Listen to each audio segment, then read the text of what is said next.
गांव के आखिरी छोर पर एक छोटी सी झोपड़ी थी। मिट्टी की दीवारें, टपकती छत और एक पुराना दरवाजा। यही रहती थी गुड़िया, एक गरीब परिवार की बेटी। उसके पास ना ही अच्छे कपड़े थे और ना ही जूते, और किताबें भी पूरी नहीं थी। लेकिन उसके सपने पूरे थे। हर सुबह उसके पापा खेतों में काम करते और माँ दूसरों के बर्तन धुलती। लेकिन आमदनी इतनी कम कि कभी कभी भूखा ही सोना पड़ता। रात को वह छत पर जाती तो उसकी आंखें आसमान की तरफ ही होती। वह खुद से कहती, मैं सिर्फ खेतों तक ही सीमित नहीं हूँ। संघर्ष की शुरुआत। गांव के लोग उसे देखकर हंसते, अरे देखो फटी किताबों वाली लड़की। तो वह चुपचाप उदास होकर वहां से चली जाती, क्योंकि उसने तय किया था लोगों की बात उसका रास्ता तय नहीं करेंगी। स्कूल दूर था, रोज 5 किलोमीटर नंगे पांव चलना पड़ता। बरसात में कीचड़, सर्दी में ठंडी की जमीन, गर्मी में जलते पत्थर। लेकिन हर कदम के साथ उसका हौसला बढ़ता गया। घर की सच्चाई। एक दिन उसके पिता बीमार पड़ गए। अब 2 वक्त खाने के भी पैसे नहीं थे। तो लोगों ने कहा, पढ़ाई छोड़ दो, घर की हालत ठीक नहीं है।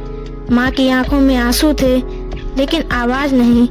उस रात गुड़िया सो नहीं पाई। वह आसमान की तरफ देखती रही। फिर उसने खुद से कहा, अगर आज हार मान ली तो सारी जिंदगी गरीब ही रहूंगी।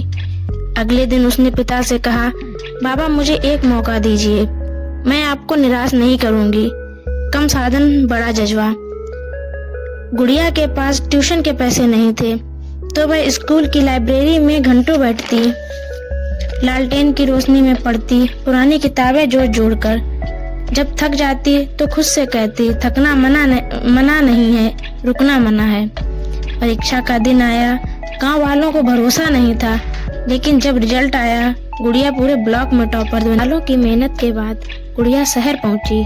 नई जगह, नए लोग, नई चुनौतियां। कभी डरी, कभी रोई, लेकिन पीछे नहीं हटी।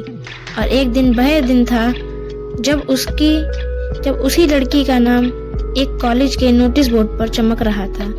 अंत नहीं, शुरुआत। आज गुड़िया एक सफल लड़की है, लेकिन उसने अपनी झोपड़ी नहीं बुलाई। वो आज भी कहती है, मेरे सपने मुझसे बड़े थे, पर मेरी हिम्मत उससे भी बड़ी थी। सीख। सपने देखने के लिए अमीर होना जरूरी नहीं है। हालात चाहे जैसे भी हों, हौसला जिंदा रहना चाहिए।